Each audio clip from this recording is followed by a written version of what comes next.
Marcello Cray stood alone in the corner of Grand Central Terminal on Christmas Eve, a man who controlled half of Manhattan's underworld, but couldn't escape the question a 6-year-old was about to ask him.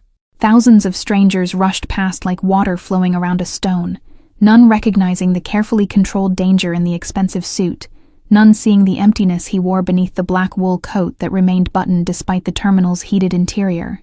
The silver watch on his wrist, a ghost from 5 years ago, caught the light from the constellation painted across the famous ceiling above, marking time he'd spent running from everything that mattered until he had nowhere left to run. He'd chosen this particular bench deliberately, tucked near the tall arched windows where falling snow created hypnotic patterns against the glass. Far enough from the main concourse that casual passers-by wouldn't attempt conversation or recognition. The next train to anywhere wouldn't depart for another 40 minutes. Assuming the worsening storm didn't cancel it entirely like the departure board suggested was increasingly likely. Families clustered around him like islands in a human sea, parents corralling excited children who pointed at decorations strung between classical columns. Everyone seemed tethered to someone else, connected by invisible threads of belonging that Marcello had severed or lost, depending on which version of his history he chose to believe. His tailored suit marked him as someone important, which in his world meant someone to avoid unless business demanded otherwise. The announcement system crackled with another delay notice, the metallic voice apologizing for inconveniences caused by unprecedented weather conditions. Marcello noted with grim satisfaction that his train had just been pushed back another 30 minutes, extending his limbo between the life he was fleeing and whatever waited at the other end. He preferred this in-between space lately, these moments of suspension where neither past nor future could make demands. That's when he noticed the small figure approaching, weaving between travelers with the determination of someone on a mission despite standing barely 3 feet tall. The boy wore a blue puffy coat that made him look wider than he was tall, a red and white striped goro sitting crooked on soft brown curls. Green dinosaur backpack bounced against his shoulders with each step toward Marcello's isolated bench. The child clutched a teddy bear with one button eye hanging by a thread, holding it against his chest, the way soldiers held rifles in hostile territory. His cheeks were flushed pink from the cold that seeped through the terminal's tall windows, and his eyes, impossibly large and round, fixed on Marcello with curiosity that hadn't yet learned to fear strangers in expensive suits. He stopped directly in front of the bench, close enough that Marcello could see tiny marshmallow stains on the boy's puffy sleeves. "No one came with you?" The question emerged with devastating innocence. 6 words that cut through Marcello's carefully constructed armor, like a blade finding the gap between ribs.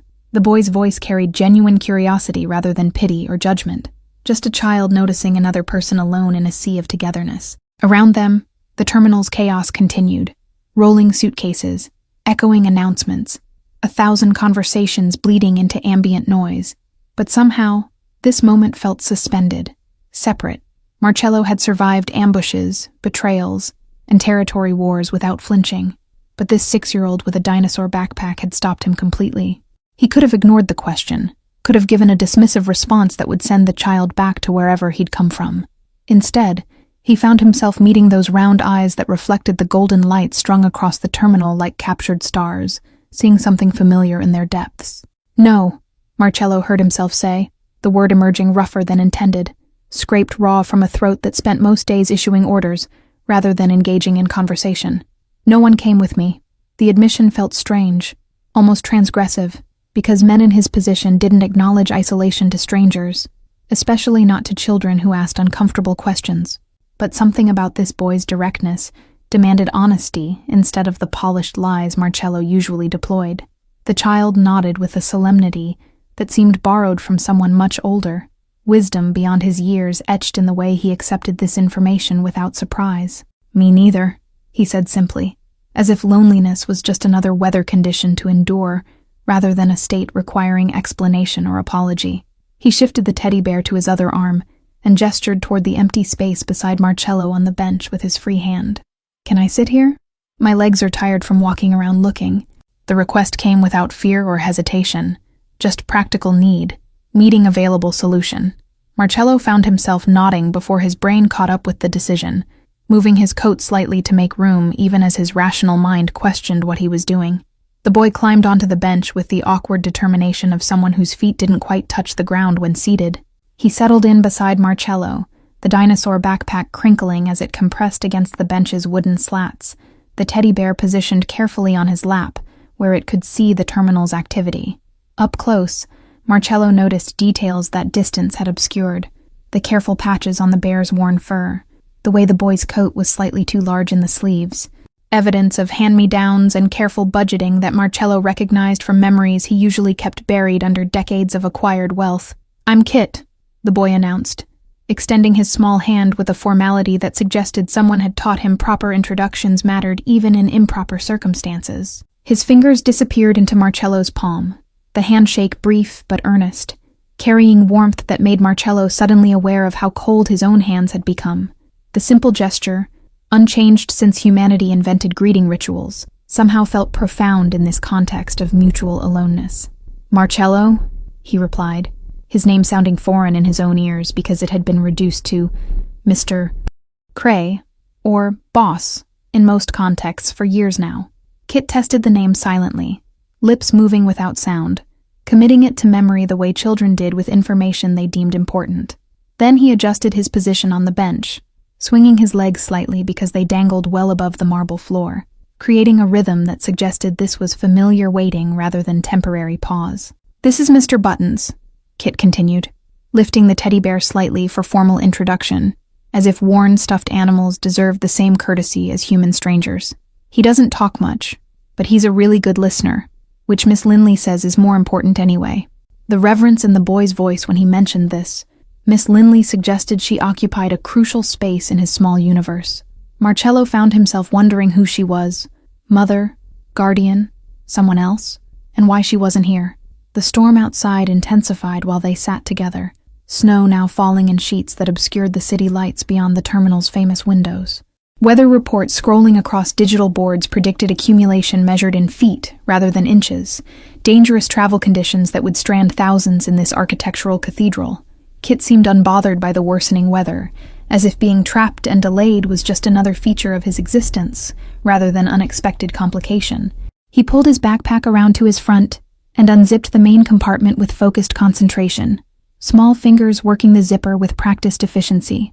From inside, he produced a slightly crushed packet of dinosaur-shaped graham crackers and a thermos covered in faded superhero stickers, the kind of provisions someone packs for a child expecting to wait. Without preamble or negotiation, Kit offered both items to Marcello, extending them across the space between them like precious gifts, rather than convenience store snacks. "I was saving these for later, but I think later is now," Kit explained, his logic simultaneously childish and irrefutable, the kind of reasoning that made perfect sense within its own framework. "Miss Linley says sharing makes everything taste better anyway, even the dinosaur crackers from the dollar store that sometimes break wrong." The boy's matter-of-fact tone suggested he'd learned not to expect premium provisions, that broken crackers and dollar store supplies were standard rather than disappointment. Marcello accepted a cracker shaped like a stegosaurus, its tail broken off but its essential dinosaurness intact. The sweetness hit his tongue, cheap processed graham flour and too much sugar, tasting nothing like the carefully prepared meals his chef produced. Kit watched him eat with the satisfied expression of someone whose generosity had been properly received. The boy unscrewed the thermos cap and poured hot chocolate into the small cup attached to the top, steam rising in delicate spirals. He took a careful sip before offering it to Marcello with the casual trust of someone who hadn't yet learned that strangers could be dangerous. "Miss Linley made it this morning," Kit said, his voice carrying warmth. "She puts extra marshmallows because she knows I like the melty ones." The chocolate was lukewarm now, sweetness diluted by time, and melted marshmallows turned to sugary foam on the surface. But Marcello drank from the offered cup anyway. Something about refusing would have felt like rejecting more than just a beverage, like breaking some unspoken code of this unexpected alliance. Kit reclaimed the cup and took another sip, leaving a faint chocolate mustache on his upper lip that he wiped away with his coat sleeve. Around them, Grand Central Terminal continued its evening chaos, with travelers hurrying toward platforms that might still be operational. Families clustered around departure boards that flickered with increasingly dire cancellation notices, phones emerging from pockets as people scrambled to make alternative arrangements. Holiday music played from speakers somewhere overhead, cheerful melodies that felt incongruous against the growing anxiety rippling through the stranded masses.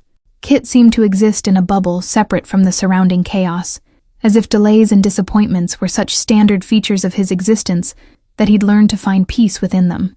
He offered Marcello another cracker, a triceratops this time, and pointed toward the massive windows where snow continued its relentless assault. "It's pretty, though," the boy said, finding beauty in the storm that was trapping them all. "Like the snow globes Miss Linley has on her desk that you shake and everything goes white and quiet." Marcello followed the child's gaze, seeing through Kit's eyes for a moment instead of his own jaded perspective that had stopped noticing beauty. The snow did look like a globe someone had shaken, the flakes dancing in patterns that seemed choreographed by invisible hands. The usual neon aggression of New York had been muted under white blankets, buildings becoming gentle shapes instead of concrete declarations. "How long have you been here?" Marcello asked, though part of him didn't want to know the answer. Kit scrunched his face in concentration, the kind of thinking expression children make when trying to count something important. He looked at the famous clock above the information booth, its 4 faces showing the same relentless march toward evening. "Since the big hand was on the 12, and the small hand was on the 3, Kit said finally, demonstrating the lesson someone had taught him about reading analog time. 3 hours. This child had been waiting for 3 hours in one of the busiest terminals in the world, apparently unnoticed by the thousands who'd passed by. Marcello felt something cold settle in his stomach that had nothing to do with the weather outside. "Who are you waiting for?" The question came out more gently than Marcello usually spoke, his voice losing the edge that made associates flinch. Kit adjusted Mr. Buttons on his lap, smoothing down the bear's matted fur with careful fingers that suggested this was a soothing ritual. His answer came with the rehearsed quality of something he'd been told to remember, instructions drilled in before being left. "Miss Linley had to do paperwork at the office, but she said she'd come get me before the trains stopped running." The boy's faith in this promise was absolute, untouched by the reality that trains had already stopped running and the designated meeting time had clearly passed. He swung his legs against the bench, sneakers lighting up with each movement, little flashes of red and blue in the dimming terminal. "She always comes back. Sometimes it just takes longer than she thinks it will." The careful optimism in Kit's voice, practiced brightness covering deeper worry, reminded Marcello of soldiers who kept talking during ambushes to convince themselves they'd survive the next few minutes. This child had learned to wait, to trust that eventually someone would return, to fill empty hours with small rituals and forced cheer. The dinosaur crackers, the lukewarm chocolate, the teddy bear position just so, all strategies for enduring abandonment even if temporary. "Does Miss Linley know about the storm?" Marcello heard himself asking, already reaching for his phone before consciously deciding to get involved. Kit nodded vigorously, curls bouncing under the crooked goro, eager to defend the absent adult who'd left him here. His explanation tumbled out with the kind of detail children provide when they've been thinking about something for hours, turning it over in their minds. "She called the terminal phone and they made an announcement for me to stay right here by the big windows." Kit pointed toward the information desk, where a harried employee was currently dealing with 3 angry travelers simultaneously. "She said not to move anywhere else because that's where she'd look for me first, and I'm good at staying put." The pride in his voice at being good at staying put broke something in Marcello that he'd thought was beyond breaking. The terminal had grown more crowded as the storm worsened, people giving up on departures and settling in for an unexpected night in the station. Families were staking out territory near outlets, unrolling sleeping bags purchased from the overpriced gift shop, children running between columns despite parents' exhausted protests. Kit watched this settling in process with interest, but no apparent desire to join, content in his designated spot beside Marcello. "Are you waiting for a train too?" Kit asked, redirecting attention with the conversational skill of someone used to managing social situations beyond his years.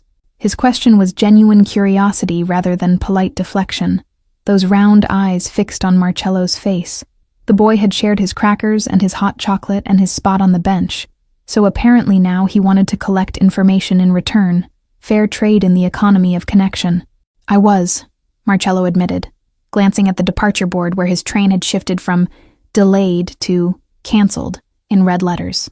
Not anymore. The acknowledgement should have brought frustration or disappointment, but instead he felt something closer to relief, as if the universe had made a decision he'd been avoiding. There was nowhere he needed to be, no one waiting for his arrival, just the hollow motion of going somewhere to avoid staying here. Kit absorbed this information with a thoughtful nod, then reached into his backpack again and produced a coloring book and a Ziploc bag of crayons. "Miss Linley packed these in case I got bored," he explained. opening to a page featuring dinosaurs in a prehistoric landscape. "Do you want to color? The Stegosaurus still needs its plates done, and I'm not very good at staying inside the lines." The invitation was offered with the same casual generosity as the crackers, as if sharing activities was as natural as breathing. Marcello couldn't remember the last time someone had asked him to simply sit and color, to engage in activity with no strategic purpose or financial implication. His days were filled with meetings that determined territories and deals that moved millions, decisions that affected hundreds of people who'd never know his name. But here was a 6-year-old offering him a green crayon and a space to color Stegosaurus plates, and somehow that felt more important than anything waiting in his actual life. He accepted the crayon, the waxy stick feeling foreign in fingers accustomed to signing contracts and holding weapons disguised as business tools. Kit scooted closer on the bench, positioning the coloring book between them so both could reach, his small shoulder pressing against Marcello's arm. The boy began coloring a pterodactyl with focused concentration, tongue poking slightly between his lips, completely absorbed in the task of choosing between burnt orange and regular orange for prehistoric wings. Marcello found himself coloring within the lines of a Stegosaurus plate, the repetitive motions strangely meditative, a rhythm that required no decisions beyond which shade of green looked most authentic. Kit provided commentary on proper dinosaur coloring techniques, explaining with absolute certainty that velociraptors were never purple despite what the crayon box suggested.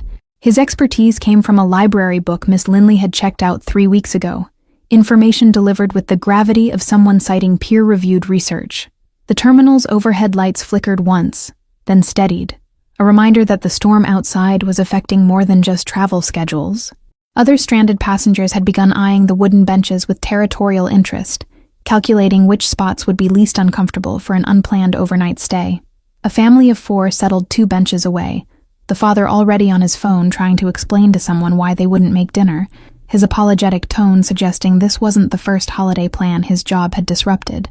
Kit finished his pterodactyl and moved on to a T-Rex, selecting a green so dark it was almost black, explaining that predators needed serious colors. "Miss Linley says I have very strong opinions about things," he announced, not sounding remotely apologetic about this character trait. His casual mention of this Miss Linley in every third sentence painted a picture of someone central to his universe, a gravitational force around which his small life orbited. "She sounds important to you," Marcello observed, keeping his voice neutral even as his mind catalogued the concerning pattern. A child left alone for hours, talking about one person with reverence usually reserved for parents. Kit nodded enthusiastically, his whole body participating in the gesture, curls bouncing under the goro that had slipped even more crooked. "She's my caseworker," he said, with the matter-of-fact tone children use for information adults usually whisper. "That means she finds places for kids like me to stay." The casual revelation hit Marcello harder than he expected, confirmation of suspicions that made the 3-hour wait even more troubling. Kit continued coloring, unbothered by the weight of what he'd just shared, accustomed to his own reality and the way children adapt to circumstances they didn't choose. "I've had 4 caseworkers before, but Miss Linley is the best one," Kit continued, adding teeth to his T-Rex with careful precision. "The others always look tired and sad, but Miss Linley smiles real smiles, not the pretend kind." Marcello understood the distinction better than most, had spent decades perfecting pretend smiles that never reached his eyes, professional expressions that communicated warmth without actually feeling it. The fact that a 6-year-old had already learned to differentiate authentic emotion from performance-suggested experiences that aged children faster than they should age. He selected a brown crayon and began working on a triceratops, finding unexpected comfort in the simple task of filling predetermined spaces with color. "Where are you supposed to go after Miss Linley picks you up?" The question came out more abruptly than intended, Marcello's usual directness overriding the gentle approach he'd been attempting. Kit didn't seem bothered by the bluntness, just paused his coloring to consider the answer, like he was deciding which crayon to use next. His small face scrunched in thought, trying to remember details that clearly hadn't seemed important enough to stick. "A new place," Kit said finally, his vagueness suggesting either he hadn't been told specifics or hadn't retained them. "Miss Linley said they have an extra bedroom and a dog named Copper who's very gentle with kids." The information was delivered with cautious optimism, hope tempered by experience that had taught him not to get too excited about promises involving dogs and bedrooms. He'd clearly learned that temporary was the only permanent feature of his existence. The coloring book page was filling up with their combined efforts. Dinosaurs taking on life through waxy pigments, applied by mismatched hands, one belonging to a 6-year-old in the foster system, the other to a man who ran an empire most people pretended didn't exist. Marcello noticed Kit favoring his right hand, the left occasionally rubbing his stomach through the puffy blue coat in a gesture that might have been hunger or nervous habit. The dinosaur crackers had been generous sharing, but probably represented the boy's entire food supply. "When did you eat last?" Marcello asked, already knowing he wouldn't like the answer. Kit's hand stilled on the T-Rex he'd been detailing, his expression suggesting this was a question he'd been hoping to avoid. "Breakfast," he admitted quietly, and Marcello's internal clock calculated that breakfast had been at least 10 hours ago, possibly longer depending on Kit's definition of morning. The lukewarm hot chocolate and handful of crackers weren't sustenance. They were theater, props in a performance of being fine. Marcello stood abruptly, the movement startling Kit, who looked up with those round eyes that had somehow become familiar in less than an hour. "Stay here with Mr. Buttons," Marcello instructed, his tone carrying the authority that made grown men obey without question. "Don't move from this bench. I'll be back in 5 minutes. He needed Kit to understand this wasn't abandonment, that 5 minutes meant 5 minutes, that some people actually returned when they said they would. Kit nodded, clutching the teddy bear a bit tighter, and Marcello recognized the small fear flickering across the boy's face. The worry that this stranger who'd shared his bench might join the long list of people who walked away. 5 minutes, Marcello repeated, tapping his expensive watch. "Time it if you want." The suggestion seemed to help, giving Kit something concrete to focus on, a way to measure the promise against reality. Marcello navigated through the terminal's chaos with the efficiency of someone used to moving through crowds that instinctively parted for men in expensive suits. The food court was still partially operational despite the storm, a few vendors keeping their stands open for the captive audience of stranded travelers. He ordered enough food for 3 people: sandwiches, fruit cups, chips, cookies, hot soup in containers that would stay warm, ignoring the cashier's curious look at the quantity. The transaction took 4 minutes and 30 seconds, and when Marcello returned to the bench, Kit's face transformed with relief so profound, it was almost painful to witness. The boy had been counting on his fingers, tracking time the way someone tracks ammunition in a firefight, rationing hope against the possibility of disappointment. "You came back," Kit said, and the surprise in his voice, despite Marcello's promise, suggested that adults returning when they said they would was the exception, rather than the rule in his experience. "I said I would," Marcello replied simply, settling back onto the bench and distributing the food with the same precision he applied to business negotiations. Kit's eyes widened at the spread, looking at the sandwiches and soup like they represented treasure rather than terminal food court offerings. "This is for me?" he asked, seeking confirmation before touching anything, demonstrating the caution of someone who'd learned not to assume generosity. "All of it," Marcello confirmed, opening the soup container and handing Kit the spoon. The boy ate with the focused intensity of genuine hunger, barely contained by manners someone had taught him mattered. He didn't shove food in his mouth or grab multiple items at once, but the speed of his consumption and the way he watched the remaining food suggested scarcity was more familiar than abundance. "Mr. Buttons got positioned to watch the meal, propped against the backpack like a guardian of temporary plenty.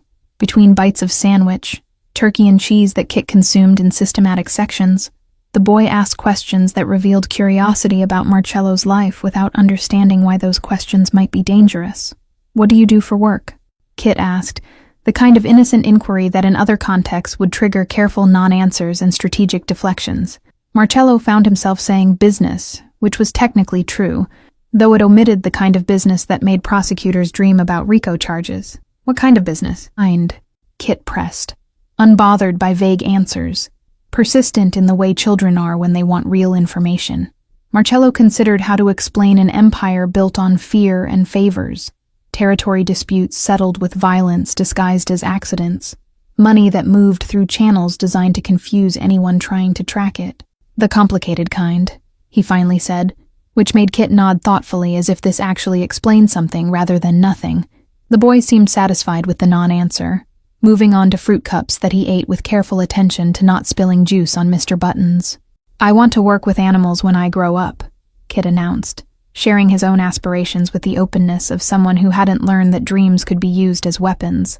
Miss Linley says wanting to help things is a good quality.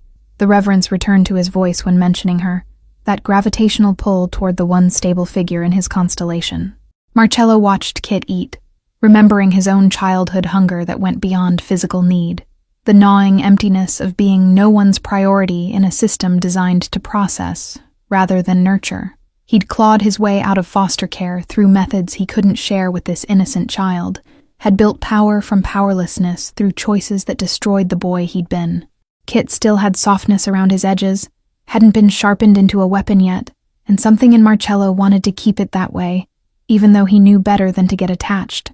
The terminal continued its slow transformation from transit hub to emergency shelter, employees distributing thin blankets to families settling in for the duration.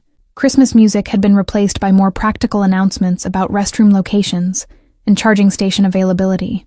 Kit finished his soup and carefully stacked the empty containers, demonstrating the tidiness of someone who'd learned that making messes meant losing privileges.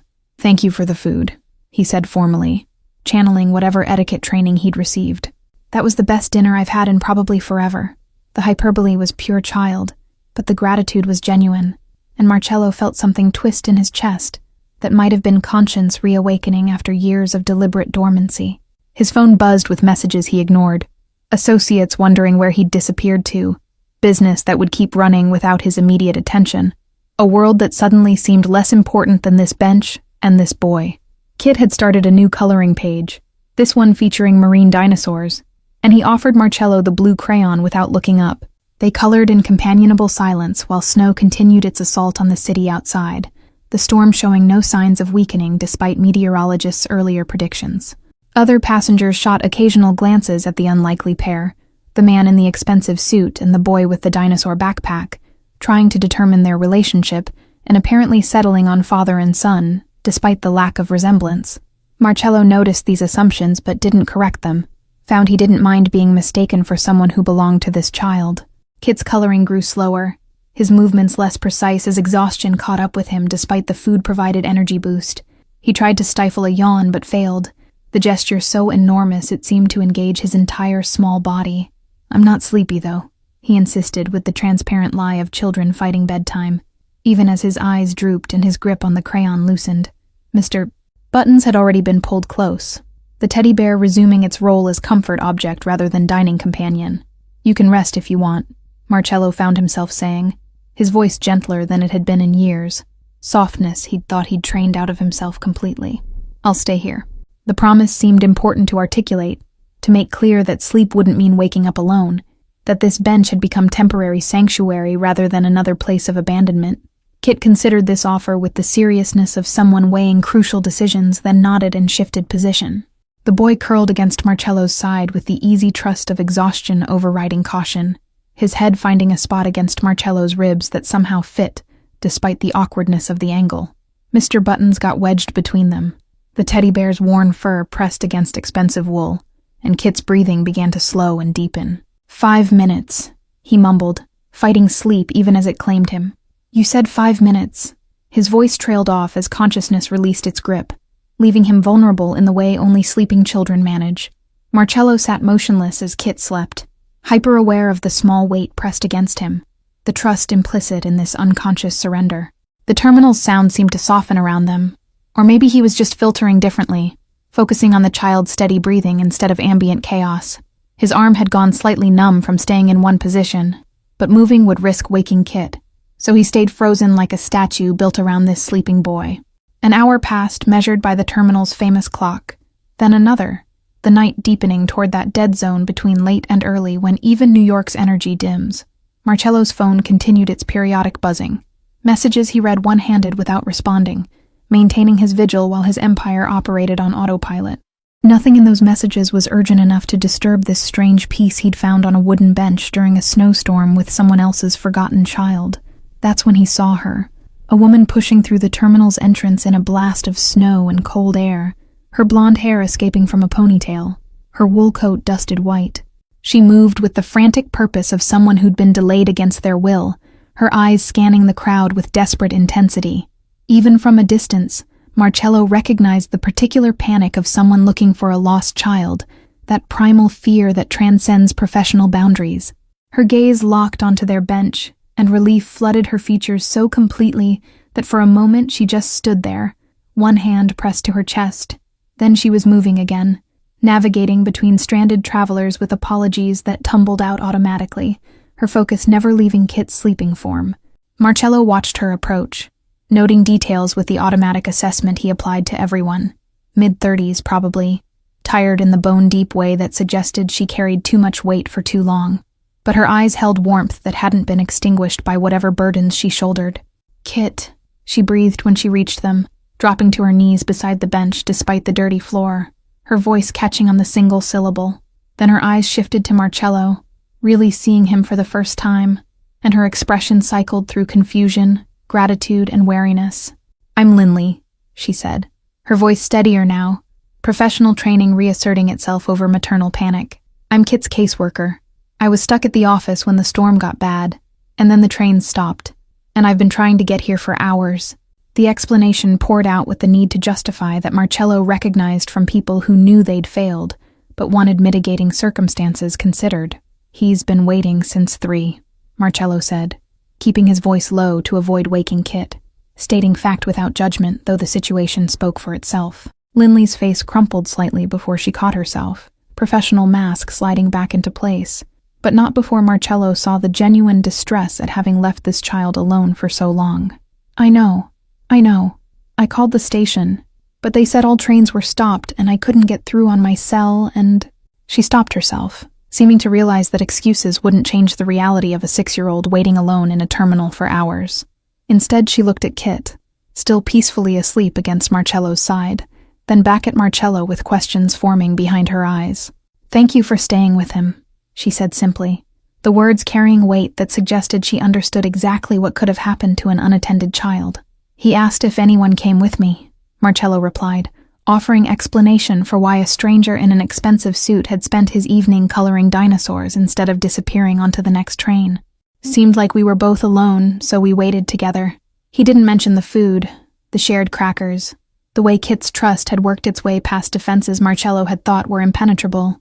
Those details felt private somehow, moments belonging to the strange intimacy they'd built in this suspended time. Linley's eyes softened further, seeing past the suit and the controlled expression to something underneath that Marcello usually kept buried. "He does that," she said, her voice carrying affection mixed with concern. "Adopts people. Asks the dangerous questions that make you look at yourself differently." She reached out tentatively and brushed curls off Kit's forehead, with the gentleness of someone who genuinely cared, not just performed professional duty. "I should wake him. We need to try to find somewhere to stay until morning. The hotels are full," Marcello said, having overheard enough desperate phone conversations from other stranded travelers to know the situation. "Most places stopped taking guests hours ago, and the ones that haven't are charging emergency rates." Linley's face tightened at this information, her jaw setting in the expression of someone calculating limited resources against impossible circumstances. Kit stirred slightly at the sound of voices, his small hand gripping Marcello's coat before settling back into sleep. "There's a VIP lounge on the upper level," Marcello heard himself say, the words emerging before he'd consciously decided to offer. "Private, quiet, lockable doors. They'll let me in." The unspoken truth hung between them. Places opened for Marcello Cray that remained closed to ordinary people. Doors unlocked by reputation and money, and the kind of influence that didn't require explanation. Linley's expression shifted through multiple calculations, weighing the inappropriateness of accepting help from a stranger against the reality of spending the night on a terminal bench with a 6-year-old. "I don't even know your name," she said finally, the objection weak because they both knew she was going to accept. Her professional training probably screamed warnings about strangers offering private spaces, but maternal instinct, or whatever drove her investment in Kit, was clearly winning the internal debate. "Marcello," he supplied, omitting the last name that would have changed this conversation entirely, that would have sent her running despite the storm and the impossible alternatives. "And you need somewhere safe for him to sleep that isn't marble floor in public view." Linley looked at Kit again, his small body curled trustingly against this stranger, and something in her face suggested she was recognizing the same thing Marcello had seen, that the boy possessed dangerous levels of faith in people who didn't deserve it. "Okay," she said quietly, the word carrying surrender to necessity rather than enthusiasm. But just until morning. Just until the trains start running again. The caveats were for herself more than him. Boundaries drawn to maintain some illusion of control in a situation that had spiraled beyond her management hours ago. Marcello shifted carefully, preparing to wake Kit without startling him, but the boy's eyes opened on their own, as if some internal alarm had registered the change in adult energy. He blinked slowly, confused about where he was before memory returned, and his face split into a smile that transformed his features. "Miss Linley." The joy in his voice was pure and uncomplicated, the reunion of someone whose faith had been validated rather than someone who should have been angry about being abandoned. He launched himself at her with the uncoordinated enthusiasm of a just-woken child. Linley caught him and held on perhaps longer than professionally appropriate, her face buried in his curls, her shoulders shaking slightly in a way that suggested tears she was fighting. "I'm so sorry, buddy," she whispered against his goro, the apology thick with guilt that clearly went beyond this single incident. "The train stopped, and I couldn't get here, and I was so worried." Kit patted her back with small hands, comforting the adult who should have been comforting him. Role reversal that spoke volumes about his experience with disappointed grown-ups. "It's okay," Kit assured her with the easy forgiveness of children who haven't learned to hold grudges yet. "Marcello stayed with me and we colored dinosaurs and he bought me dinner and I wasn't scared at all." The summary of their evening reduced hours to simple activities, omitting the emotional weight that had made those hours significant. Linley pulled back to look at Kit's face, checking for signs of distress or harm, her caseworker training taking inventory of his physical and emotional state. She found him unchanged, except for chocolate stains on his sleeves, and what appeared to be genuine contentment in his expression, both anomalies that made her glance at Marcello with renewed curiosity. "He's been very brave," Marcello said, collecting the coloring book and crayons that Kit had left scattered on the bench. "Though I think we could all use somewhere more comfortable to wait out this storm."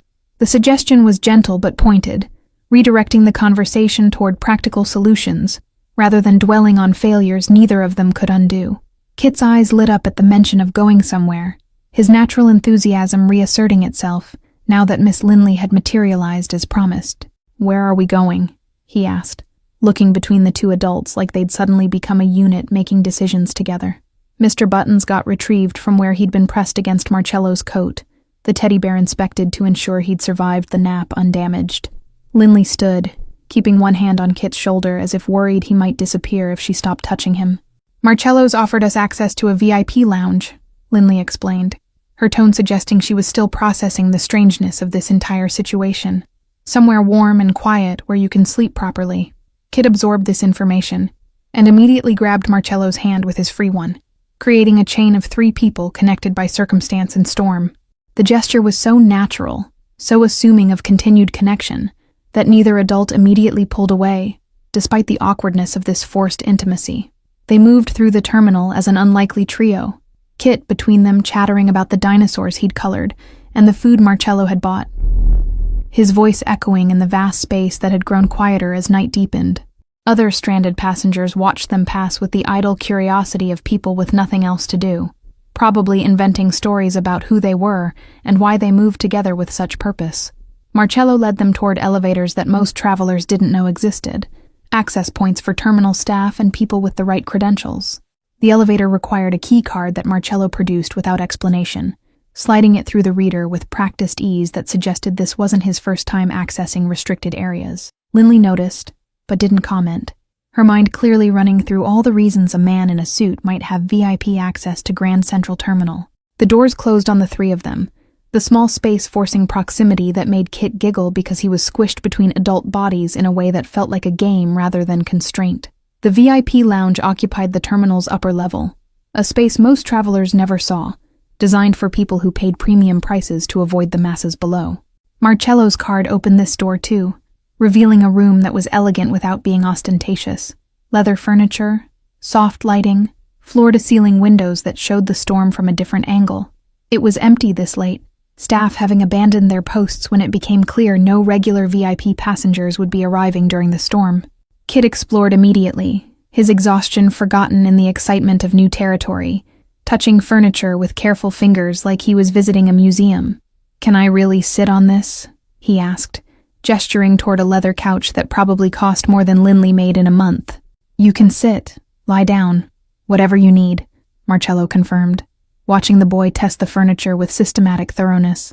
Mr. Buttons got positioned on a chair in a spot where he could see the whole room, sentinel duty assigned with solemn importance.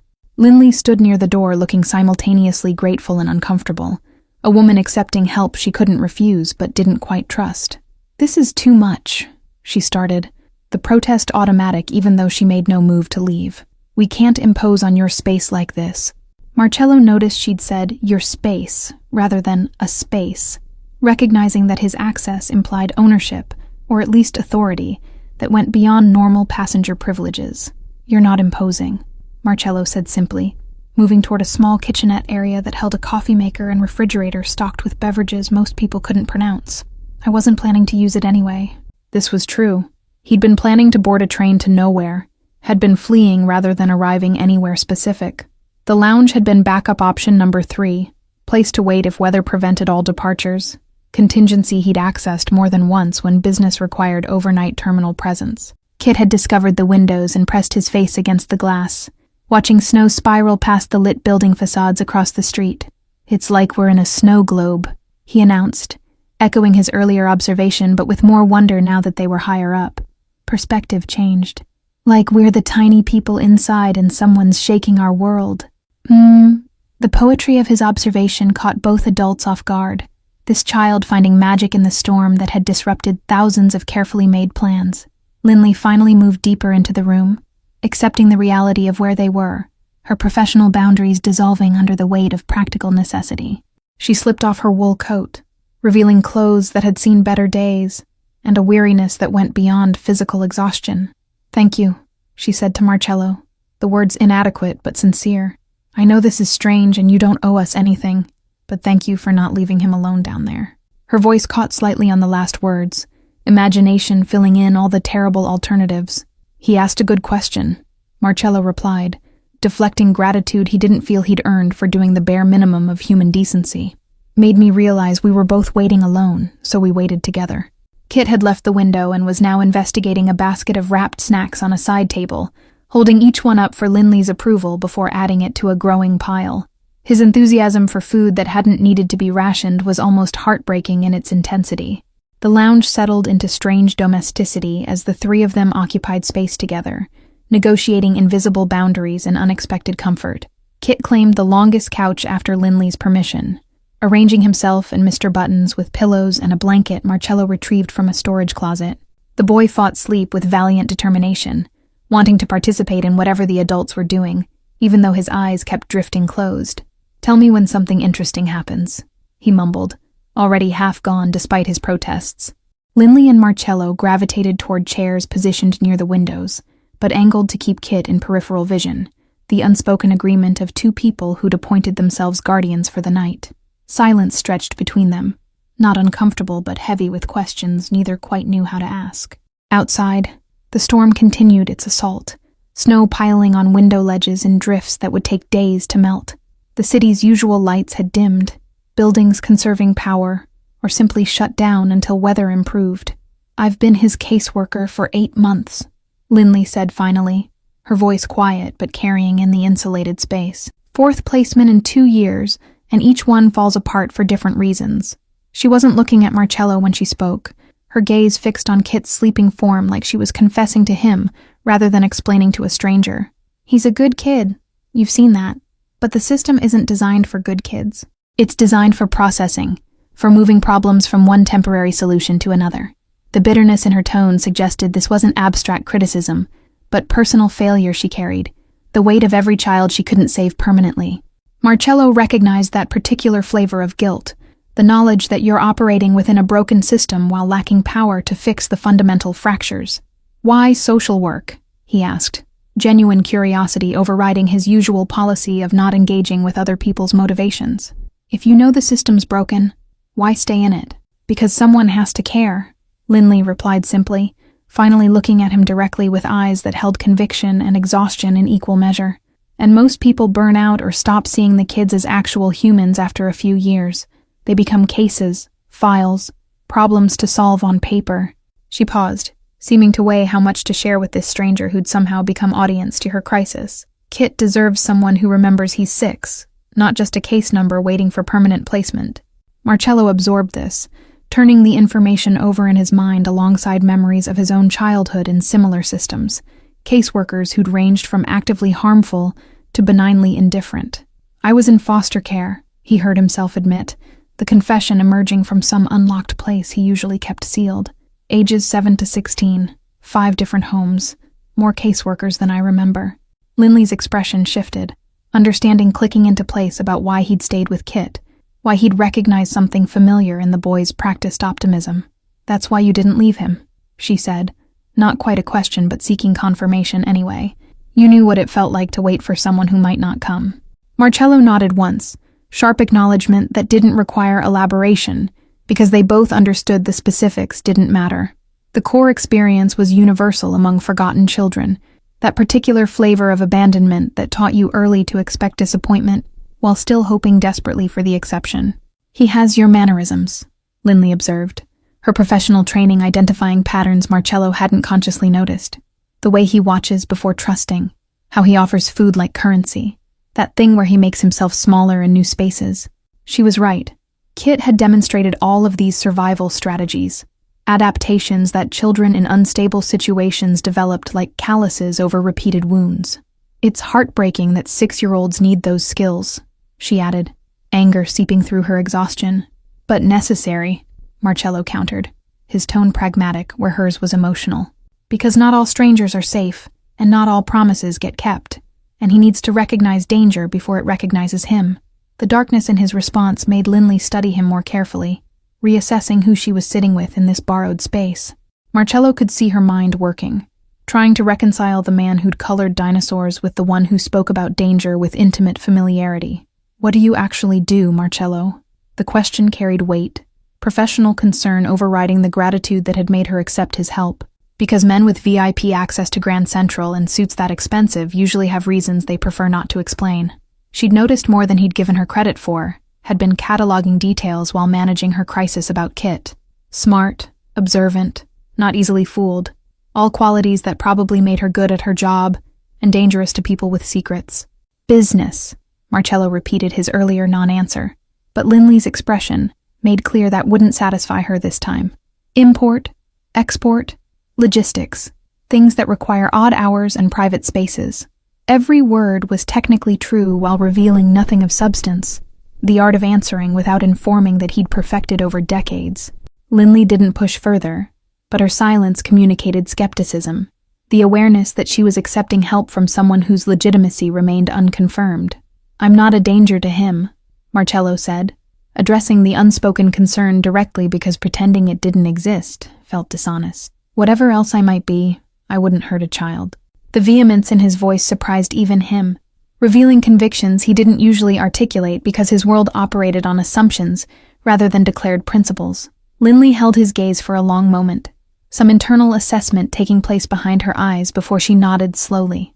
I believe you, she said finally, and Marcello wasn't sure if that made her wise or naive, or just desperate enough to trust her instincts over protocol.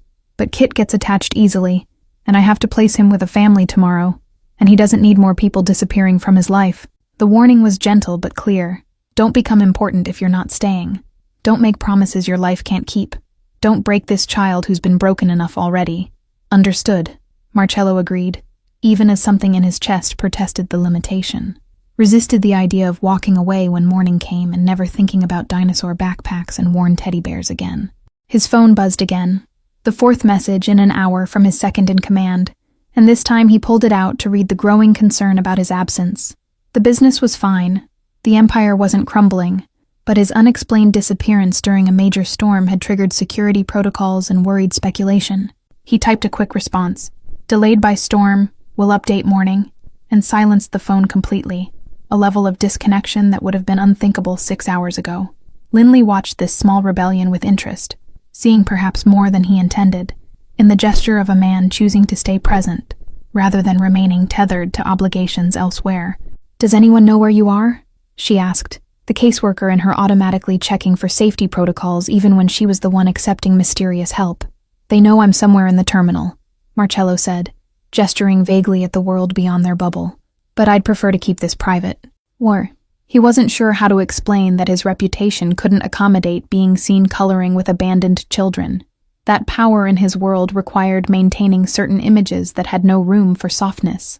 Linley seemed to understand without full explanation, nodding her acceptance of this boundary while filing away the information for future assessment. Kit stirred on the couch, mumbling something about pterodactyls before settling back into deeper sleep, his small chest rising and falling with the perfect rhythm of childhood unconsciousness. Both adults watched him for a moment, unified in whatever protective instinct he'd triggered in them. "What happens tomorrow?" Marcello asked, dreading the answer, but needing to know how this story ended for the boy who'd asked if anyone had come with him. "The family that's taking him lives in Queens, so once the trains run I'll get him there and do the initial placement check," Linley explained, her tone shifting into professional mode as she outlined logistics. "They seem nice enough, passed all the screenings, have fostered before. It should be good." The caveat in that final sentence, "should be," carried all the uncertainty of good intentions meeting unpredictable reality, the knowledge that paperwork couldn't guarantee kindness or permanence. Morning arrived gradually, the storm's fury finally exhausting itself as dawn painted the sky in shades that looked bruised and tender. Marcello had dozed fitfully in his chair, never quite achieving actual sleep, his body trained to remain alert even in supposedly safe spaces. Linley had fared similarly across from him, her eyes opening every time Kit shifted, maternal vigilance overriding her own exhaustion. The boy himself had slept soundly, the deep rest of someone whose body had finally felt safe enough to surrender completely.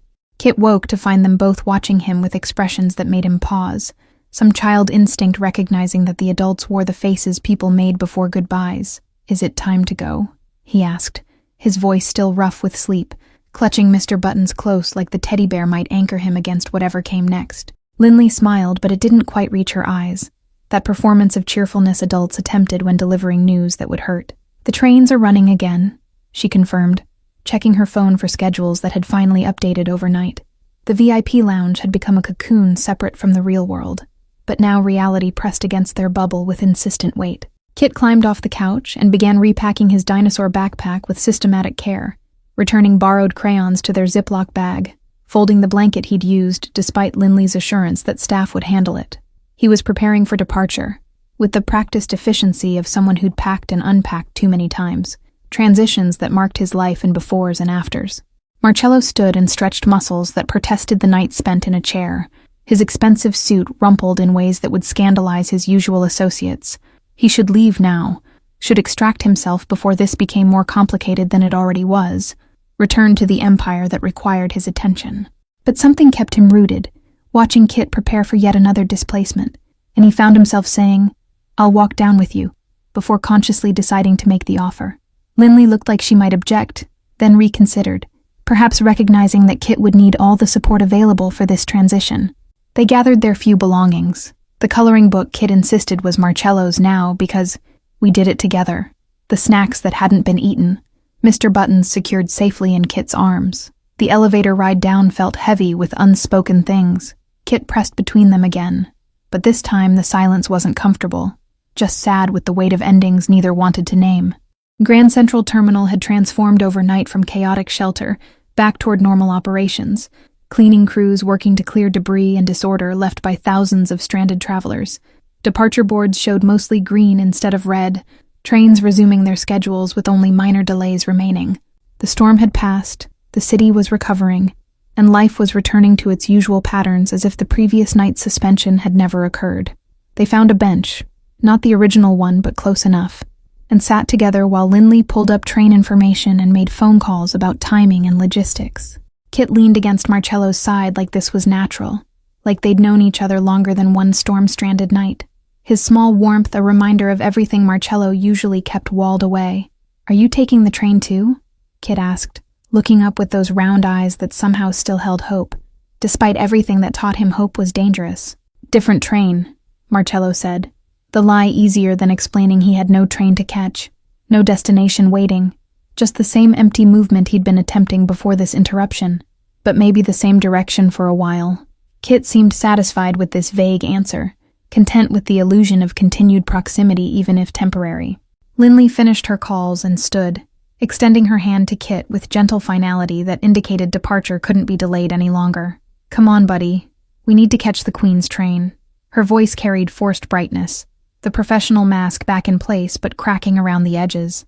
Kit stood, but didn't take her hand immediately, turning instead to face Marcello with an expression that was trying very hard to be brave. "Thank you for waiting with me," he said formally, that same handshake etiquette from yesterday reappearing. "And for the food and the coloring and not leaving when you said you wouldn't." The gratitude for basic human decency broke something in Marcello that he'd kept carefully contained, made him hate every adult who'd taught this child that kept promises deserved special thanks. "You're welcome," he managed, shaking Kit's small hand again, feeling the warmth and trust that he absolutely didn't deserve. "Take care of Mr. Buttons." Kit nodded solemnly, then did something unexpected. He stepped forward and wrapped his arms around Marcello's waist in a hug that was brief, but complete. Marcello's arms moved automatically to return the embrace before his brain caught up to instruct him otherwise, his hands settling on small shoulders covered in puffy blue coat. The moment lasted perhaps 3 seconds but felt longer, compressed time that held weight beyond its duration. Then Kit released him and stepped back, rejoining Linley, who was watching this goodbye with an expression Marcello couldn't quite read. Sad recognition, maybe, or concern about attachments forming too quickly. "We should go," Linley said gently, her hand finally finding Kit's shoulder to guide him toward the platforms. Kit waved at Marcello, a small gesture that somehow demanded acknowledgement, so Marcello raised his hand in return. They walked away through the morning crowd, the woman in the worn coat and the boy with the dinosaur backpack, becoming smaller with distance until they turned a corner and disappeared from view.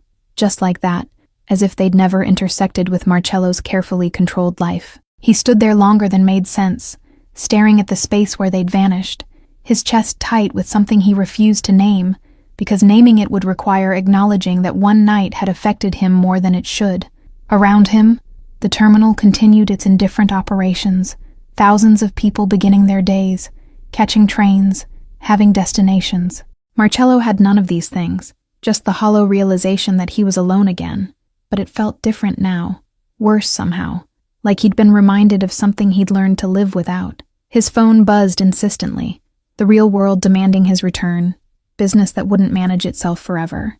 Marcello pulled it out and saw 12 missed calls, 23 messages, all variations of "where are you?" and "when are you coming back?" He could board any train right now, disappear into the anonymity of travel, or return to the empire that would continue running with or without his immediate presence. Both options felt equally meaningless. Motion without purpose, existence without the peculiar warmth a 6-year-old's company had provided. He thought about Kit, arriving at yet another temporary home, being introduced to new rooms and new rules, and a dog named Copper who might or might not live up to promises. Thought about how the boy would unpack his dinosaur backpack and position Mr. Buttons somewhere strategic, and try to make himself small in this new space until he figured out what behavior kept him safe. The images made Marcello's hands curl into fists, useless anger at systems he had no power to change, despite all the power he'd accumulated in his particular world. Marcello turned toward the exit, preparing to rejoin the life he'd temporarily abandoned, when he saw Linley rushing back through the crowd alone, her expression urgent. His heart stopped. Something had happened to Kit. But then he registered that her urgency was different, not panic, but purpose. She reached him breathless, having clearly run the distance back. "The family," she said without preamble, words tumbling out. "They just called. Their apartment flooded overnight from burst pipes. They can't take Kit today, maybe not this week." The news should have been disappointing, another bureaucratic complication in an already complicated situation. Instead, Marcello felt something like relief, like the universe had granted unexpected reprieve from a goodbye that had felt premature and wrong. "Where is he?" Marcello asked, already moving before Linley answered, following her back through the terminal toward where she'd left Kit waiting on a platform bench. The boy sat exactly where he'd been positioned, patient as always, Mr. Buttons on his lap, looking small and alone despite the crowd surrounding him. When Kit saw them returning together, his face transformed with confused hope, not quite understanding why they'd come back but clearly glad they had. "Change of plans," Linley said, kneeling in front of him with the kind of honesty she probably used to counteract all the lies other adults had told him. "The place where you were going isn't ready yet, so we need to find somewhere else for you to stay, just for a little while." Kit processed this with the weary acceptance of someone used to plans changing, nodding slowly, even as Marcello could see the hope draining from his eyes like water from a cracked cup. How long is a little while?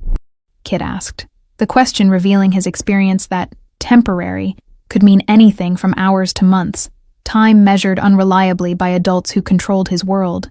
Linley opened her mouth to answer, but had nothing concrete to offer, just more uncertainty and maybes. Marcello watched this exchange, watched the boy's shoulders slump slightly under the weight of continued displacement, and heard himself speak before rational thought could intervene. He can stay with me. The 3 words hung in the air between them, impossible and reckless, the kind of offer that violated every boundary Marcello had spent decades constructing. Linley's head snapped toward him, her expression cycling through shock, confusion, and professional alarm in rapid succession.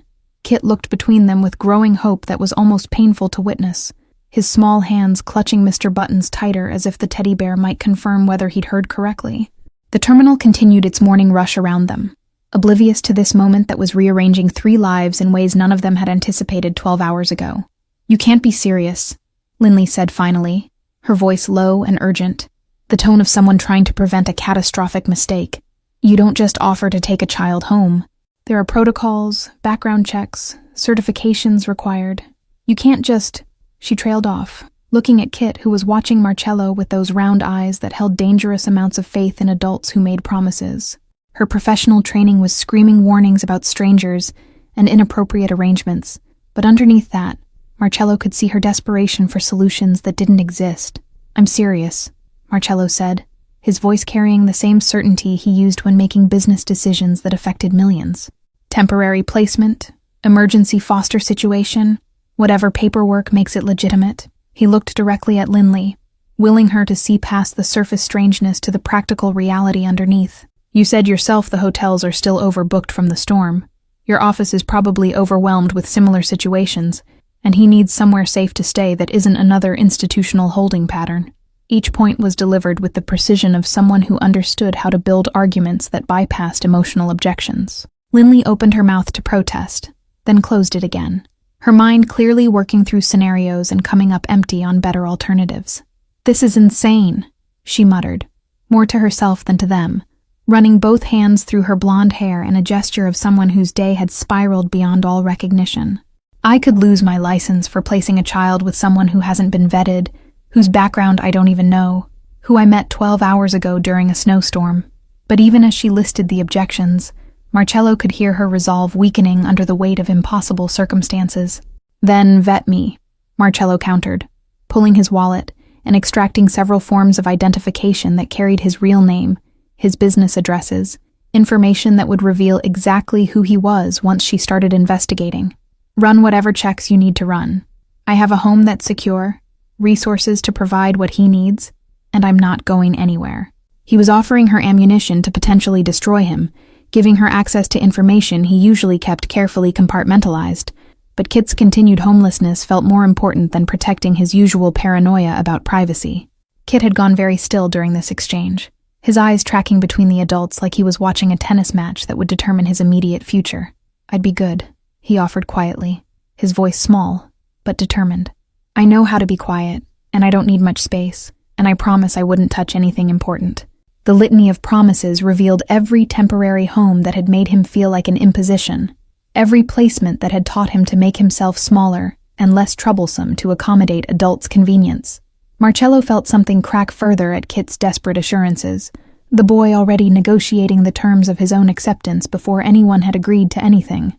You don't have to be anything except yourself, Marcello said, kneeling so they were eye level, abandoning the strategic high ground to meet Kit in his space.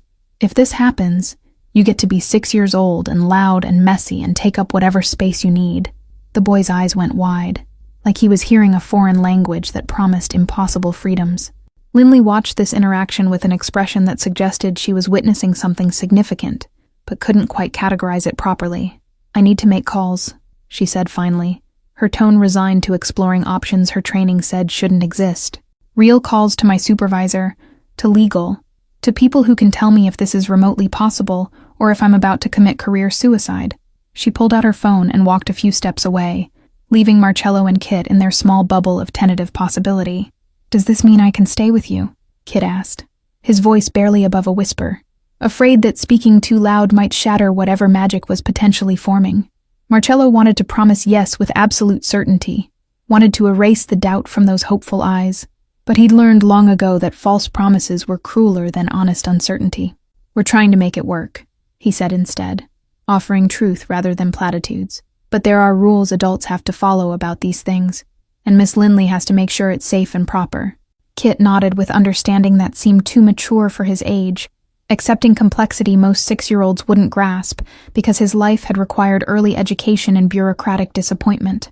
"At least you're trying," he said, that small voice carrying weight beyond its volume. "Most people don't even try once they find out I'm temporary."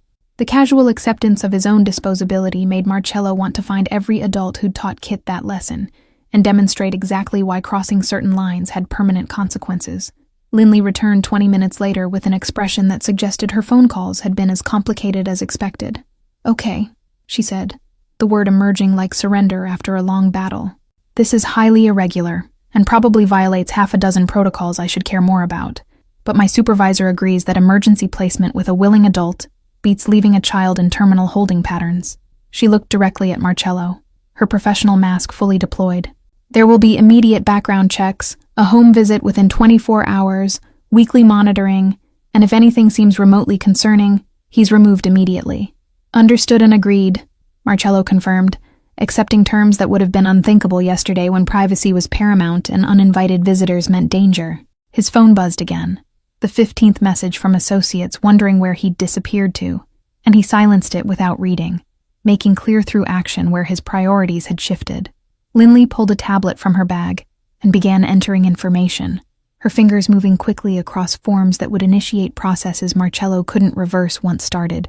"I need your full legal name, address, date of birth, social security number," Lindley recited, each requirement another piece of armor Marcello was voluntarily removing. He provided the information without hesitation, watching her expression change subtly as she presumably recognized his name from whatever contexts it appeared in public records. "You're Marcello Cray," she said slowly, the statement heavy with implications about exactly who she'd spent the night sharing a VIP lounge with, as in the Cray that owns half the commercial real estate in Manhattan. The recognition was inevitable, though Marcello had hoped it might come later after arrangements were already finalized. "Real estate among other investments," he confirmed, using the bland description that concealed more than it revealed. "Does it matter to the placement?" His challenge was direct. Was she going to let who he was interfere with what Kit needed, or could she separate reputation from present circumstance? Lindley held his gaze for a long moment, some internal calculation taking place behind her eyes. "The background check will show whatever it shows," she said finally, diplomatic non-answer that suggested she suspected more than real estate, but was choosing to focus on immediate practicalities. "For now, you have no violent criminal record, considerable financial stability, and you've demonstrated care for Kit when you had no obligation to do so." She turned to include Kit in the conversation, recognizing that he deserved agency in decisions about his own placement. "Would you like to stay with Marcello while we find your permanent home?" Kit's face transformed with joy so pure it was almost painful, his entire small body radiating happiness that had been absent during their earlier goodbye. "Yes," he breathed, the single word containing multitudes of hope and relief and gratitude. "Yes, please, Miss Lindley. I promise I'll be really good, and I won't cause any problems." He launched himself at Marcello in another unexpected hug, this one lasting longer than the previous, small arms wrapping around Marcello's waist with the fierceness of someone holding on to salvation. Marcello's arms closed around Kit automatically, feeling the boy's heart racing against his ribs, the physical manifestation of fear transforming into security. Over Kit's head, he met Lindley's eyes and saw her recognition that something significant had just occurred, that this wasn't just emergency placement, but the beginning of something neither adult could quite name yet. "We'll need to stop by my office to finalize paperwork," Lindley said, already moving into practical logistics mode. "And then I'll follow you to your residence for the initial home assessment." The next 2 hours passed in a bureaucratic blur, forms signed in triplicate, emergency placement orders filed with judges Lindley apparently had on speed dial, background check systems queried while they waited. Kit stayed close to Marcello throughout, occasionally reaching to touch his hand or coat like confirming this wasn't a dream that would evaporate. They took a car service to Marcello's building, a high-rise in Tribeca that made Lindley's eyebrows rise despite her professional poker face. and rode the elevator to the penthouse that suddenly felt too large and too impersonal for the small boy about to inhabit it. Lindley conducted her home inspection with thorough efficiency, checking locks and exits and asking questions about childproofing that Marcello answered while mentally cataloging everything that would need to change. Kit explored with the careful reverence of someone in a museum, touching expensive furniture with gentle fingers, staring at the floor-to-ceiling windows that offered views of the city he'd only ever seen from ground level. "You live here alone?" the boy asked, voice echoing slightly in the vast living space. "It's so big and quiet." "It is," Marcello agreed, seeing his home through Kit's eyes and finding it wanting in warmth despite all its luxury. "But maybe it won't be so quiet anymore." The suggestion made Kit smile, small but genuine, the expression of someone beginning to believe that this latest placement might actually happen. Lindley completed her inspection and pulled Marcello aside while Kit was distracted by the view, her voice low and serious when she spoke. "I'm trusting you with him," she said, intensity radiating from every syllable. "I'm bending rules that exist for very good reasons because the alternatives are worse. But if you hurt him or fail him, or turn out to be anything other than what you're presenting, I will make it my life's mission to ensure appropriate consequences." The threat would have been amusing coming from most people. Marcello had faced down armed rivals without flinching, but Lindley's maternal ferocity made it credible in ways violence never achieved. "I understand," he said simply, respecting her enough not to make jokes or deflect. "And for what it's worth, I have no intention of being another adult who disappoints him." The promise was reckless given his lifestyle, given the empire that required his attention, given everything he was choosing to ignore by taking responsibility for a 6-year-old boy. But watching Kit press his small hand against the window glass, leaving prints he'd apologize for later, Marcello found he meant every word. After Lindley left with promises to return tomorrow for the first follow-up visit, Marcello and Kit stood in the penthouse facing each other with the awkwardness of strangers who'd agreed to cohabitate. The space that had felt like sanctuary during years of solitary existence now seemed excessive and cold, designed for aesthetics rather than living. Kit clutched his dinosaur backpack and Mr. Buttons, looking small against the backdrop of floor-to-ceiling windows and modern furniture. "So," Marcello said, breaking the silence that had stretched too long, "we should probably figure out where you'll sleep." The guest bedrooms were on the east side of the penthouse, 3 of them pristinely maintained by housekeeping staff who came twice weekly. Marcello led Kit down the hallway, opening doors to reveal rooms that looked more like hotel suites than spaces meant for children. Kit evaluated each room with the serious consideration of someone making an important decision, finally choosing the smallest one because it feels less empty. "We can change anything you want," Marcello found himself saying, looking at the room through Kit's eyes and seeing its deficiencies clearly. The boy's expression suggested this level of personalization was foreign to him, that previous temporary rooms had remained sterile, because investing in decoration meant acknowledging permanence. "Can I put up my drawings?" Kit asked tentatively, gesturing to the backpack where presumably art projects lived between placements. Marcello nodded, watching Kit carefully extract papers from the backpack's front pocket, handling them like precious documents that had survived multiple relocations. The drawings were standard child art, dinosaurs and houses and stick figures, but each one had Kit, age 6, printed carefully in the corner. They taped them to the wall using painter's tape from a drawer in the hallway closet, creating a gallery that transformed the sterile space into something lived in. Mr. Buttons got positioned on the nightstand where he could guard, while Kit slept, the teddy bear's worn face watching over this latest temporary home. The afternoon presented practical challenges Marcello hadn't anticipated. Kit owned exactly what fit in his backpack, which meant 3 changes of clothes and 1 pair of pajamas. "We need to get you proper things," Marcello said, already reaching for his phone to make arrangements. Kit's eyes went wide at the suggestion of shopping, the kind of excitement that suggested retail therapy was rare treat rather than regular occurrence. "Real shopping? Like at a store where I can pick things out?" The questions revealed experiences where clothes appeared in trash bags, pre-selected by adults. They took another car service to a children's store in Soho that Marcello's assistant had recommended, the driver navigating streets still showing evidence of the previous night's storm. Kit pressed his face to the window during the ride, narrating observations about snowplows and salt trucks with enthusiasm. Inside the store, surrounded by options ranging from practical to extravagant, Kit's confidence wavered, overwhelmed by choices after a lifetime of receiving rather than selecting.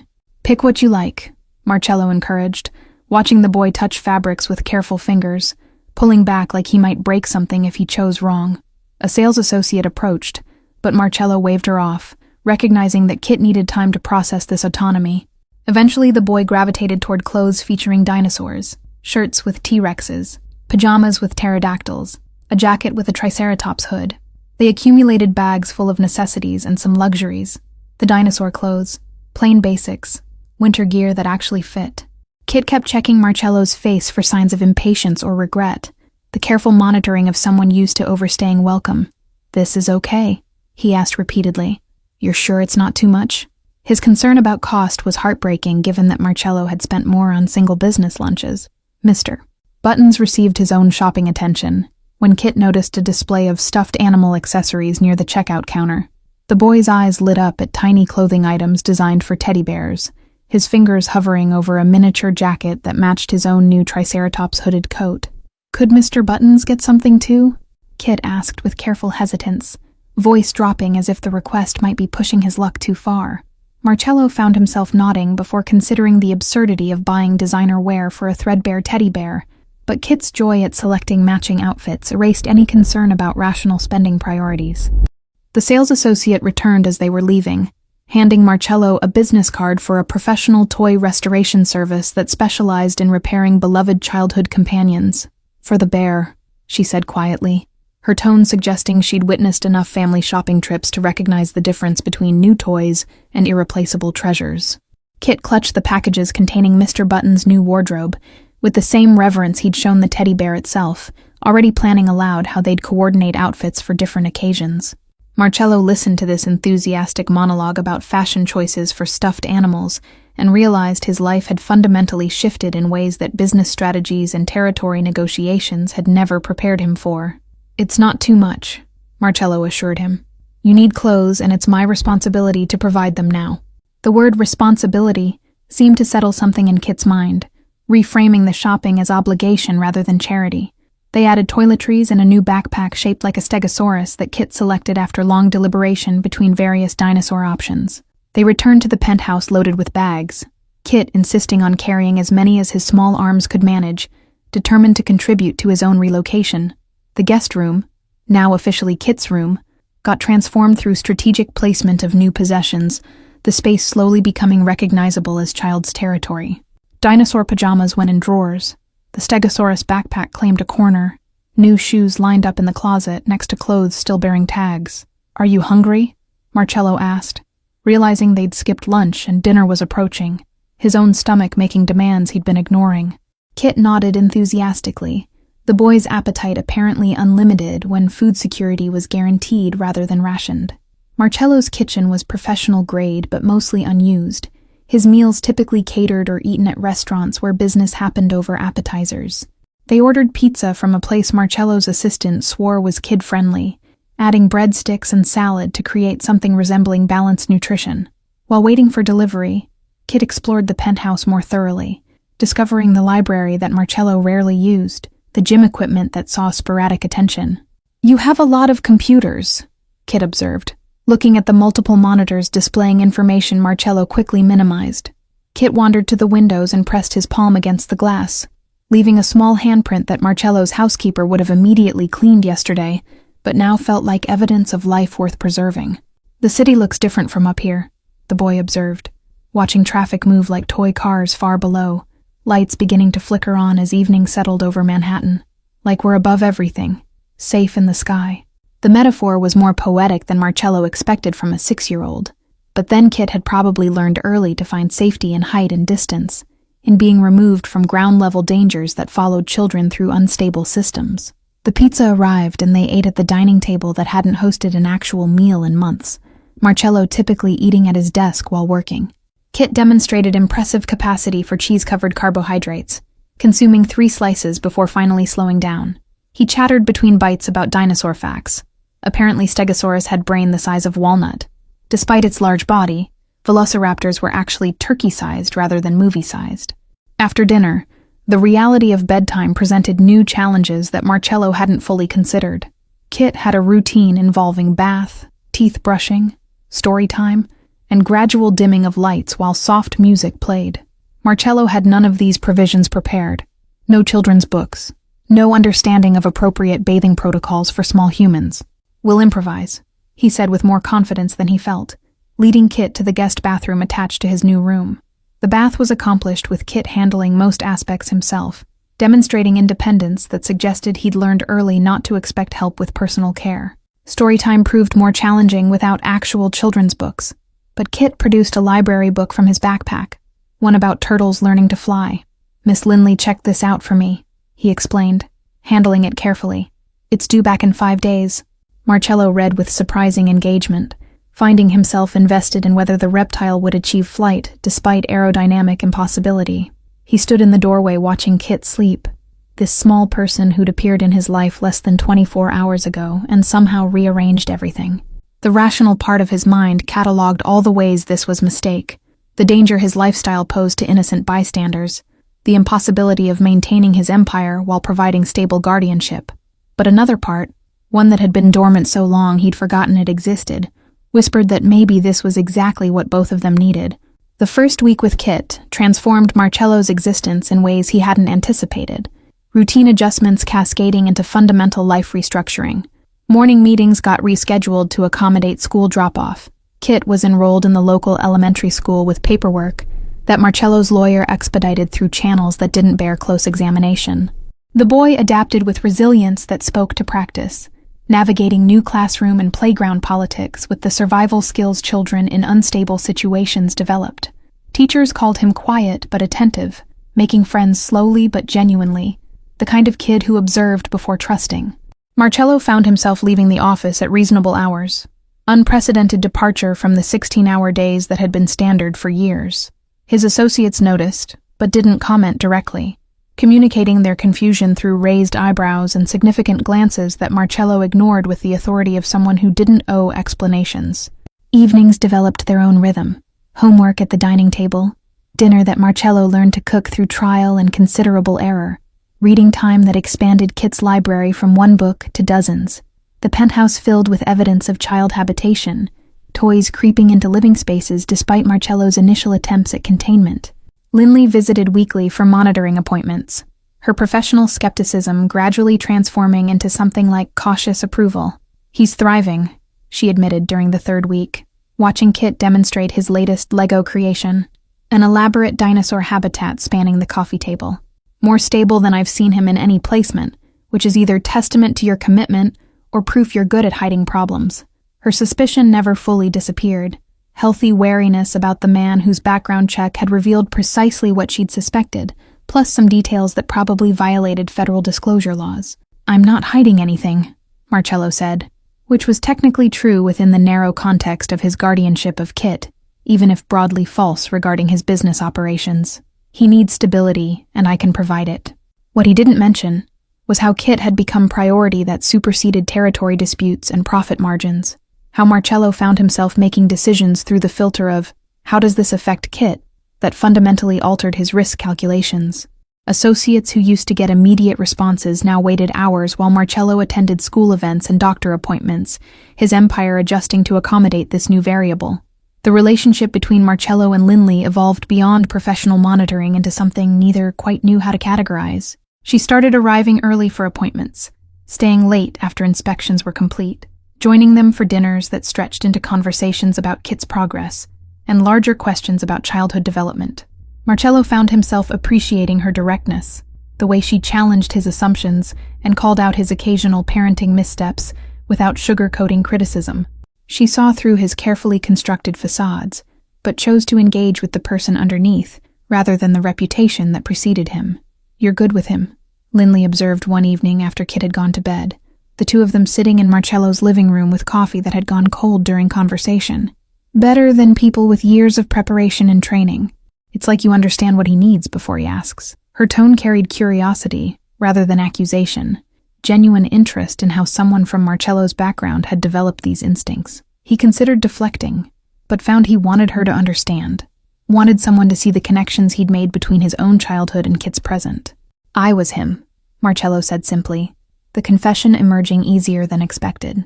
Different specifics, same fundamentals, unwanted kid bouncing between places that didn't want him, learning to make himself useful or invisible depending on what survival required. He watched emotions shift across Linley's face as understanding clicked into place, context that explained his immediate connection with Kit that first night. So I know what helps because I know what hurt, what I needed that nobody provided. The admission was more vulnerable than he typically allowed, but something about Linley made honesty feel less dangerous than usual. She reached across the space between them and touched his hand briefly, the gesture communicating understanding that went beyond words. "That's why you took him in," she said. Not quite question, but inviting confirmation. Not charity or impulse, but recognition. Marcello nodded, finding relief in being understood without needing to explain further. Something shifted in that moment, professional boundaries blurring into personal territory, as they acknowledged mutual investment in Kit's well-being that had become foundation for their own connection. The air between them felt charged with possibility neither was quite ready to name. 3 months into the placement, Kit's case file moved from emergency temporary to longer-term foster, paperwork that required additional background scrutiny and home studies that Linley conducted with thorough professionalism that occasionally slipped into lingering glances at Marcello. The permanent family search continued theoretically, but everyone seemed to recognize that Kit had already found his place, that disrupting this stability would serve bureaucracy rather than the child's best interests. Marcello initiated conversations with his lawyer about permanent adoption, process that would require revealing more about his life than he'd ever voluntarily disclosed, but Kit's future felt worth the exposure. Christmas approached, almost a year since that snowy night in Grand Central Terminal, and Marcello found himself experiencing the holiday for first time in years as something other than obligation to endure. Kit wanted a tree, decorations, the full celebration he'd seen in movies but rarely experienced in temporary placements. They selected a massive evergreen that barely fit in the penthouse, decorating it with ornaments Kit chose during shopping expedition that took entire Saturday. The boy hung each ornament with ceremonial care, explaining where it should go and why, creating traditions in real time that Marcello found himself committed to repeating annually. The penthouse transformed under Kit's influence, no longer sterile showcase but actual home, with evidence of life in every room. School artwork covered the refrigerator, dinosaur toys claimed corners, Mr. Buttons, professionally repaired and looking almost new, held place of honor on the living room bookshelf. Marcello's associates, who occasionally visited for business meetings, did double takes at the domestic evidence, confusion about how the feared Marcello Cray had become person who owned stepping stools for sink reaching and refrigerator magnets shaped like triceratops. He offered no explanations, letting them reconcile the contradiction on their own. On Christmas Eve, Linley joined them for dinner, the invitation extended casually but accepted with enthusiasm that suggested this had become important tradition for her too. She brought gifts for Kit, books about paleontology, and a stuffed stegosaurus to keep Mr. Buttons company, and a bottle of wine for Marcello that they shared after Kit went to bed. They sat by the decorated tree with its lights casting patterns across the room, comfortable silence between them that spoke to months of growing familiarity. "Thank you," Marcello said finally, the words inadequate for what he was trying to express. "For trusting me with him when you had every reason not to." Linley smiled, her expression soft in the tree's glow.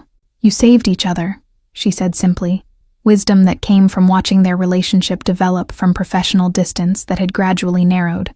That night in the terminal when he asked if anyone came with you, you were both lost, and somehow that made you exactly right for finding each other. Marcello couldn't argue with her assessment, had come to similar conclusions during 3 a.m., moments when he checked on Kit sleeping, and marveled at how this child had anchored him to life in ways nothing else had managed. "I think I'm falling in love with you," Marcello heard himself admit, the confession emerging without plan or preparation, just truth that had been building through months of shared parenting and late-night conversations. Linley's eyes widened, but she didn't pull away, didn't laugh or reject the vulnerability he'd offered.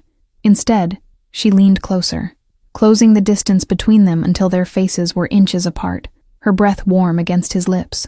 "I think I've been falling for a while," she whispered, then kissed him with gentle intensity that promised beginnings rather than endings. They pulled apart when Kit's voice called from his bedroom, some nightmare or need pulling him awake. Both adults responded automatically, moving together toward his room where they found him sitting up clutching Mr. Buttons, wide-eyed but not crying. "I had a dream about the train station," he said, voice small in the darkness. But it was different this time. You were both there and nobody was lost. Marcello and Linley exchanged glances over Kit's head, wordless communication about what this child had given them beyond themselves. 6 months later, on a summer afternoon that felt decades removed from that winter storm, Marcello returned to Grand Central Terminal with Kit and Linley, the three of them arriving together rather than separately and alone. They'd come to celebrate finalization of Kit's adoption, paperwork signed that made permanent what had felt inevitable for months. Kit wore his favorite dinosaur shirt and carried Mr. Buttons, leading them to the bench where he'd first asked Marcello that dangerous question about coming alone. "This is where we found each other," he announced, patting the wooden slats like greeting an old friend. They sat together on that bench, Marcello in the middle with Kit on one side and Linley on the other, forming unit that looked like family because that's what they'd become. Travelers rushed past on their way to trains and departures, everyone focused on destinations rather than journey, missing the small miracle of 3 people who'd been lost separately and found each other in the cold. Kit leaned against Marcello's side, that same trusting weight from a year ago, but now familiar rather than foreign, belonging that had been earned through daily choice rather than biological obligation. "Are we still looking for something?" Kit asked, echoing his question from that first night but with different meaning now, checking whether their search had ended or continued. Linley took Marcello's hand, lacing their fingers together while her other arm wrapped around Kit's shoulders, completing the circle. "No, buddy," she said softly, her voice carrying certainty that came from experience rather than hope. "We're not looking anymore. We already found what we needed." Kit nodded, satisfied with this answer, and settled more comfortably against them, while above their heads the painted constellations watched over thousands of daily dramas, including this small one about 3 people who'd been alone until they weren't. The terminal's afternoon light slanted through the tall windows, catching dust motes that danced in golden beams, making everything look soft and possible. Marcello thought about the man he'd been a year ago, desperately boarding trains to nowhere, running from connection instead of toward it, existing rather than living. That person felt like stranger now, someone who'd needed a 6-year-old's wisdom to remember that being lost and being alone weren't permanent conditions, that sometimes salvation arrived in forms you'd never anticipated, wearing dinosaur backpacks and asking dangerous questions. He pulled both Kit and Linley closer, 3 heartbeats synchronizing in the chaos of Grand Central Terminal, where endings and beginnings happened simultaneously for those brave enough to notice. Thank you all for following this story. If you enjoyed it, please write in the comments where you're watching from, and don't forget to like, subscribe, and share this video. Your support means everything and helps me continue bringing you these stories of hope, connection, and unexpected family. Remember, sometimes the people who are meant to find each other will always find their way back, no matter how lost they started. Until next time, take care of